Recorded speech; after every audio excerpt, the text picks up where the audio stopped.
मेरे YouTube channel के comment में क्वेश्चन पूछा गया है,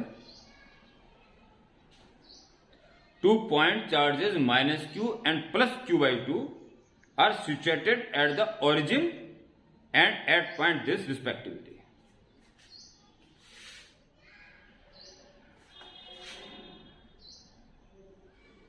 क्वेश्चन नंबर नहीं पता क्या है।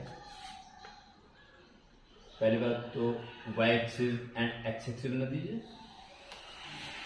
x axis y axis, minus Q रखा है ओरिजिन पे, इट इज माइनस क्यू, और प्लस क्यू बाई 2 रखा हुआ है a,0,0 यानी x एक्सिस, यह प्लस का क्यू बाई 2 और ये डिस्टेंस a रही होगी, तब इसके कोऑर्डिनेट a,0,0 ये सिचुएशन है। The point along the x-axis where the electric field vanishes is, किस पॉइंट पे फील्ड 0 होगा। तो प्यारे बच्चों,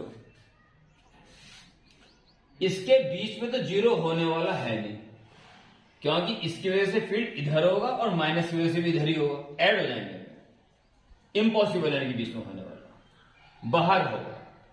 बाहर इधर की बात करो तो ये कमजोर चार्ज है तो इसके पास में होना चाहिए, और ये स्ट्रॉन्ग चार्ज है इससे दूर होना चाहिए, तो यहां हो।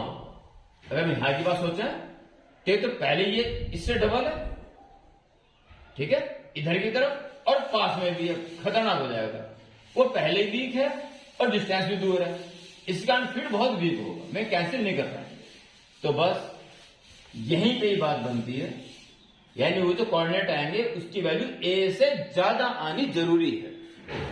अगर आप चारों ऑप्शंस में देख लें, उसमें एक ही ऑप्शन ऐसा है जिसमें 1 से ज्यादा आ रहा है, तो कुछ भी करने की जरूरत नहीं है, सीधा टिक लगा दो, अदरवाइज करना पड़ेगा।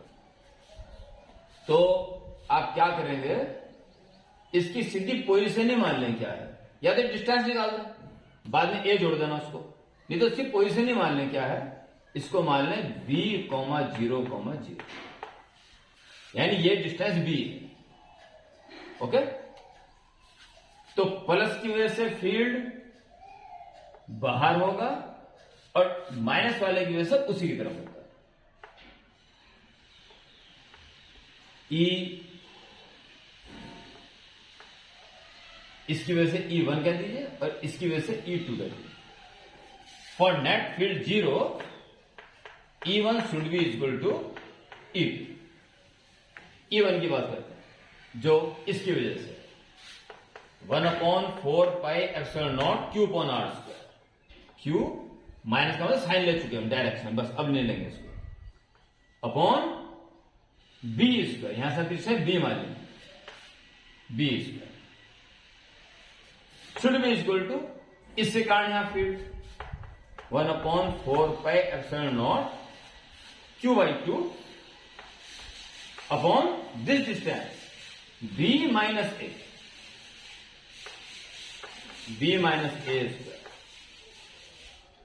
अब मैं कुल मिला के b की वैल्यू निकालनी है ताकि उस पोजीशन का हमें पता चल जाए। This cancel, q cancel, 1/b² is equal to 1/2 भी आ जाएगा अपॉन में, और b minus a whole square, cross multiply या रेसिप्रोकल कुछ भी करते हैं, b² is equal to twice of b minus a whole square. Now square rooting, b is equal to not take plus minus, क्योंकि b पहले ही a से बड़ा है और हम पहले उसको उस साइड लेके चल रहे हैं, तो take positive value, under root of 2 b minus a,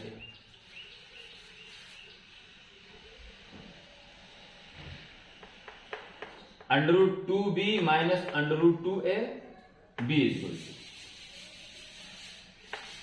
under root b minus b, and other side this under root 2a, b common, under root 2 minus 1 is under root 2a, so b is under root 2a upon under root 2 minus 1. Therefore required point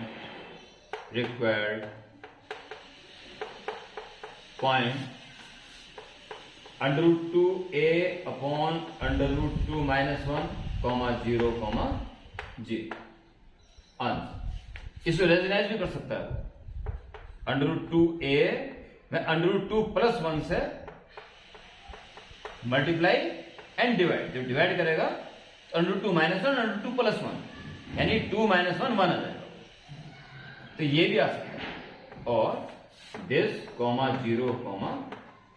0. अब इस question के जो comment में बालक लिखता है, शायद उसे कुछ प्रॉब्लम है आंसर में.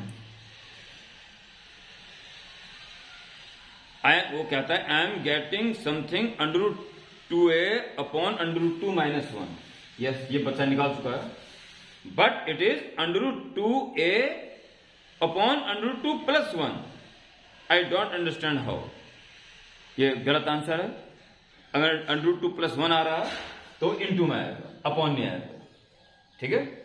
और इसमें एक पोजीशन और भी है कि कभी उसने इससे वैल्यू निकाल दी तो उसमें से a माइनस करने के बाद चेक कर लेते हैं उसको. कभी वो इससे डिस्टेंस निकाल लो. हमें तो पोजीशन निकालनी है. जब उसने इसके कोऑर्डिनेट दे रखे हैं तो मैं उस पॉइंट के कोऑर्डिनेट जानना चाह रहा है, फिर तो यही आंसर होगा करेक्ट. भाई इसकी डिस्टेंस अगर इससे निकाल देता उसको चेक कर लेते हैं. ये b की वैल्यू आई है under root 2a upon under root 2 minus 1. इसमें से a को माइनस करके चेक कर लो क्या है. LCM under root 2 minus 1 under root 2a इसकी इंटू इसमें माइनस अंडर रूट 2a और प्लस a. ये कट जाएगा. a पॉइंट रूट 2 माइनस 1 आएगा, जो ही गलत. ठीक है, ऐसा कुछ नहीं है. वैसे भी इसी पोजीशन मांग रहा है तो यही आंसर करेक्ट. ओके.